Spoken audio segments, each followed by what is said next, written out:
अंशु, एक बात बताओ, क्या तुम्हें भी ऐसा लगता है कि आज तकनीक की वजह से हमारे आसपास सब कुछ बहुत तेज़ी से बदल रहा है? बिल्कुल सिमरन, जहाँ तक तकनीक की बात है, देखो तकनीक पॉजिटिव भी हैं और बात करें तो कुछ ना कुछ उसके नेगेटिव पॉल्स भी हमें बिल्कुल। देखने को मिलते हैं। तो तकनीक की वजह से हमें पॉजिटिव तो देखने को मिल ही रहा है, लेकिन आजकल जो रोज़मर्रा की ज़िंदगी में हमें देखने को मिल रहा है, कहीं ना कहीं उसके कुछ नुकसान भी हैं। तो अंशु, ऐसे में क्या कहता है हमारा कानून, हमारी सुरक्षा कैसे करता है?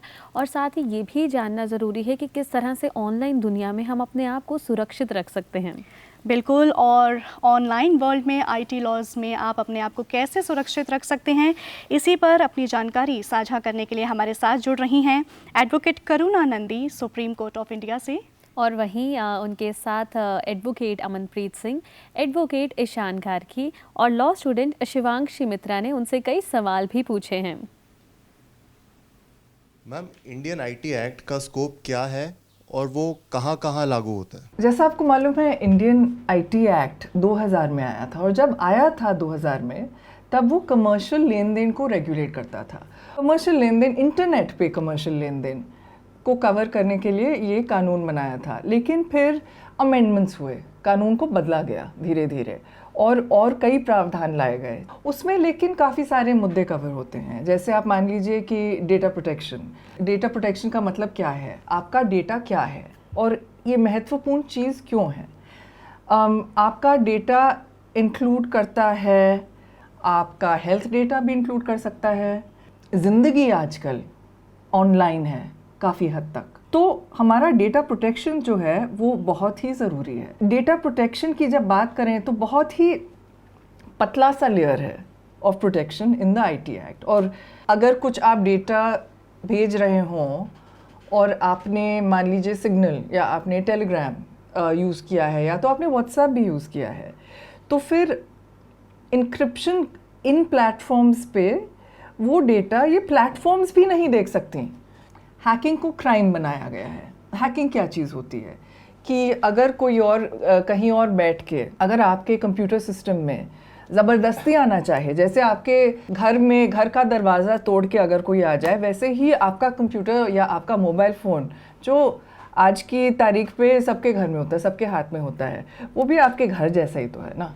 उसके अंदर आना चाहे, सारी आपकी लाइफ देखना चाहे, आपके बैंक डिटेल्स वगैरह कुछ चाहे, तो उसे ज़बरदस्ती जो करे उसको हैकिंग कहते हैं और उसको क्रिमिनलाइज किया गया है। आजकल यह एक महत्वपूर्ण मुद्दा हो जाता है कि साइबर क्राइम्स क्या होते हैं। तो आप क्या बता सकते हैं कि साइबर क्राइम्स वाकई क्या चीज़ें क्या होती हैं? साइबर क्राइम्स कई तरीके के हो सकते हैं।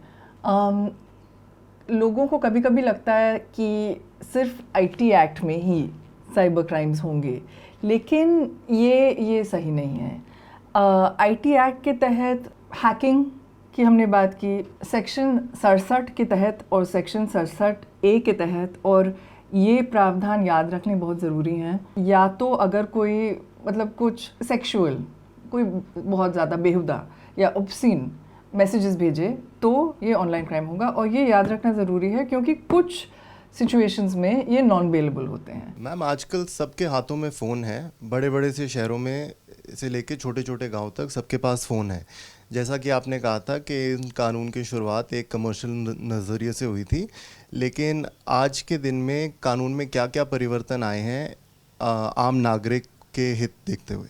कई परिवर्तन आए हैं, क्योंकि जब 2000 में इंटरनेट था, लेकिन कई चीज़ें थी जिसके बारे में हमने सोचा नहीं था। तो अगर आप आईपीसी को ही ले लो, 354C 354D जिसकी हम बात कर रहे थे, वो आ गया है। और 354D वो प्रावधान है जो साइबर स्टॉकिंग को दंडात्मक अपराध बना देता है।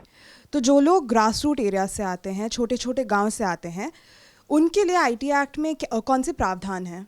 देखिए शिवांशी, जब कोई कानून होता है वो सबके लिए लागू होता है, राइट। छोटी जगह बड़ी जगह वो सब नहीं देखा जाता। ये ज़रूर कहूँगी कि जो इंटरेस्ट हैं वो अलग अलग होते हैं। आम जिंदगी में सबसे ज़रूरी क्या क्या है? हमारी इज्जत, हमारा पैसा और हमारी मानसिक शांति। तो अगर आप इन चीज़ों को देखो तो इज्जत के बारे में हमने अभी डिस्कस किया, डेफमेशन भी होता है। अगर आपकी रेप्यूटेशन जो है, जो आपके बारे में अगर कुछ बुरा कहा जाए और जो बिल्कुल सही नहीं है, तो फिर क्रिमिनल डेफमेशन भी है और सिविल डेफमेशन भी है।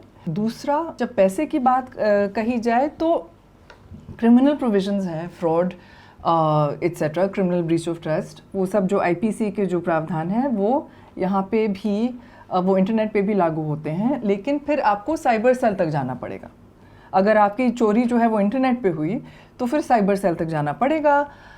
मैं ये भी कहूँगी कि आप इंटरनेट पे बहुत बहुत ज़्यादा सावधान रहिएगा, बहुत ध्यान से। ऐसा नहीं कि किसी भी साइट से पे आपने अपना बैंक अकाउंट लिंक कर दिया या ऐसे, नहीं।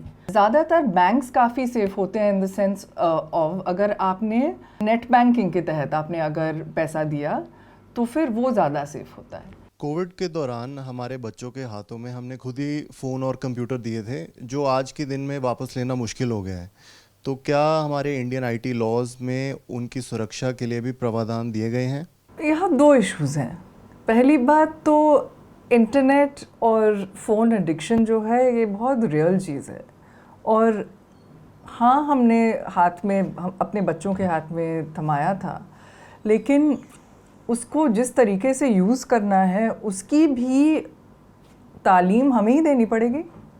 मुझे लगता है कि अनसुपरवाइज्ड इंटरनेट यूसेज नहीं होना चाहिए, कि कहीं ना कहीं कंप्यूटर जब बच्चा चला रहा है तो फिर कोई बड़ा पीछे रहे, नज़र रखे।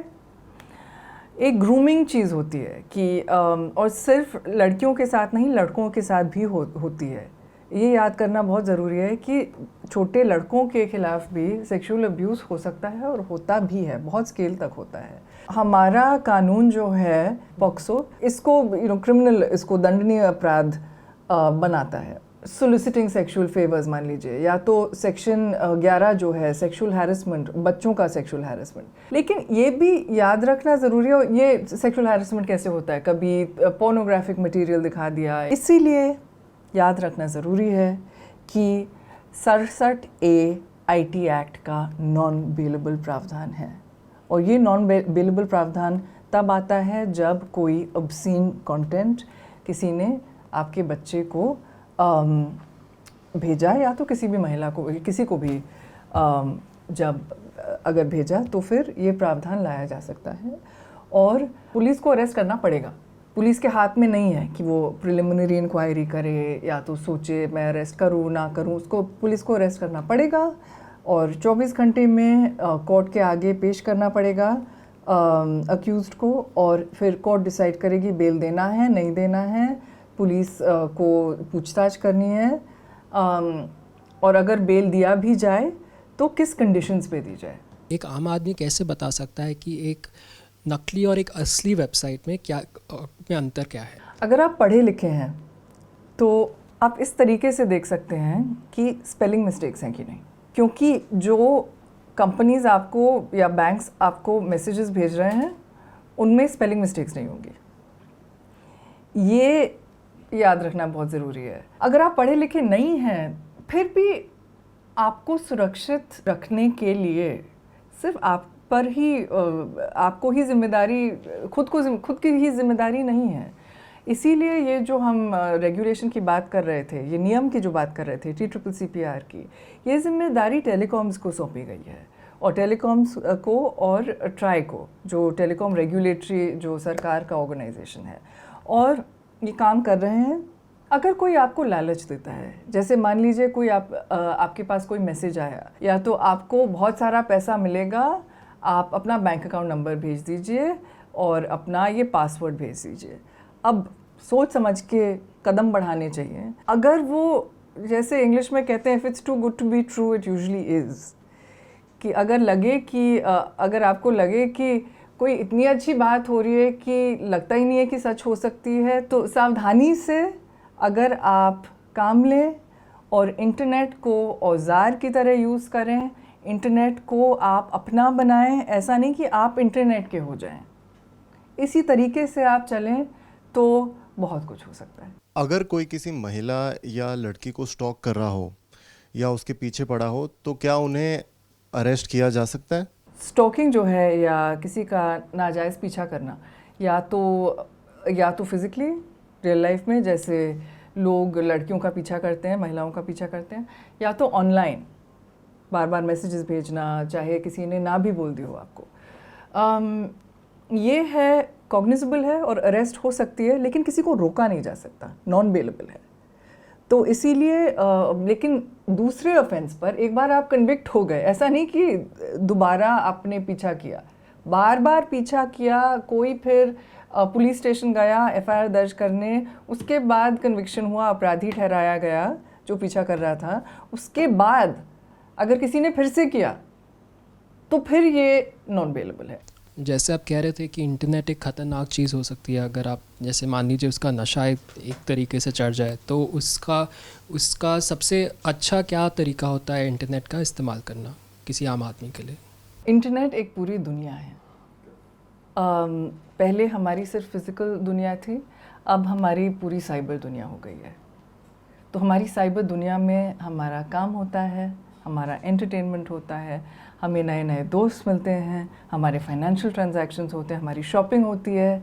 लेकिन उसमें एक अंतर है। एक अंतर ये है कि उसके अंदर हम कैसे घुसते हैं, एक स्क्रीन होता है। तो सारे दिन आप ये सब चीज़ें कर रहे हैं और आपका माइंड है और आपका स्क्रीन है। ये तो मतलब जाहिर है कि ये हेल्थी चीज़ नहीं है, ज़्यादा स्क्रीन यूज़ करना। तो बहुत स्टडीज़ आ गई हैं अब कि इतना स्क्रीन यूज़ करना सही नहीं है।